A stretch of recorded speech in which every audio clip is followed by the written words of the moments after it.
Saudara terkasih, berjumpa kembali dengan satu ayat sehari.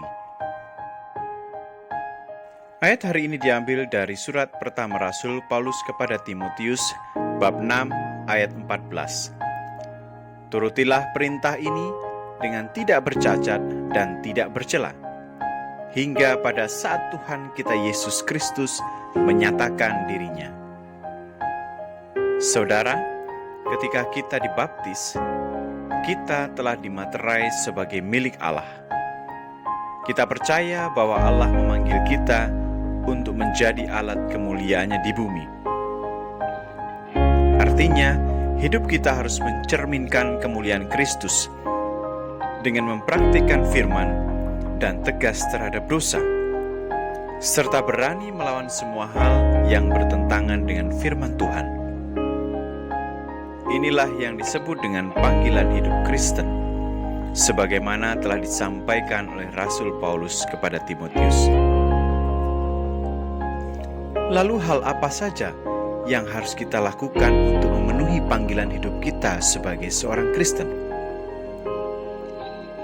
Pertama, kita harus menjauhi keinginan-keinginan duniawi yang sia-sia, yaitu segala jenis ketamakan, cinta akan harta dan uang, percekcokan, gosip.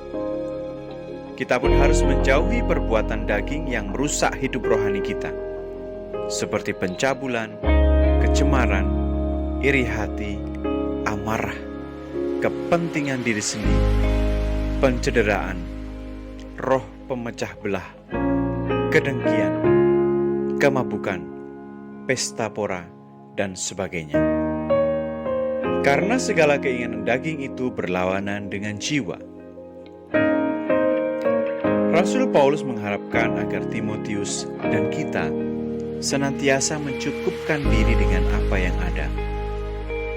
Tidak terfokus kepada materi atau hal-hal fana seperti yang dilakukan oleh Paulus sendiri.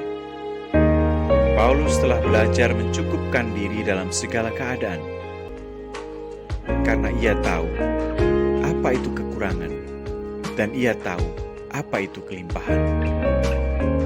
Karena di zaman sekarang ini, saudara-saudara, banyak orang yang silau akan gemerlap dunia. Yang ada di dalam pikirannya adalah bagaimana memiliki kekayaan atau uang sebanyak-banyaknya. Dan tidak sedikit orang akhirnya menjadi tamak, menjadi individualistis, tidak peduli akan kesusahan dan kesulitan orang lain. Saudara, Allah telah menegaskan bahwa akar segala kejahatan adalah cinta uang. Karena oleh memburu uanglah beberapa orang telah menyimpang dari iman dan menyiksa dirinya dengan berbagai-bagai duka. Yang kedua, kejarlah perkara-perkara rohani, yaitu keadilan, ibadah, kesetiaan, kasih, kesabaran, dan kelemah lembutan.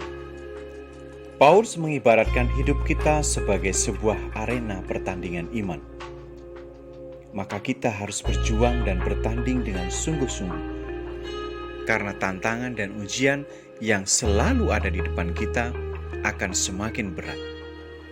Inilah proses ujian iman bagi kita. Maka, marilah jangan kita menunda-nunda waktu lagi. Mari kita kerjakan panggilan hidup kita dengan baik. Karena seperti halnya pencuri datang tanpa diketahui oleh tuan rumah, maka kematian pun akan datang tiba-tiba tanpa pernah kita duga.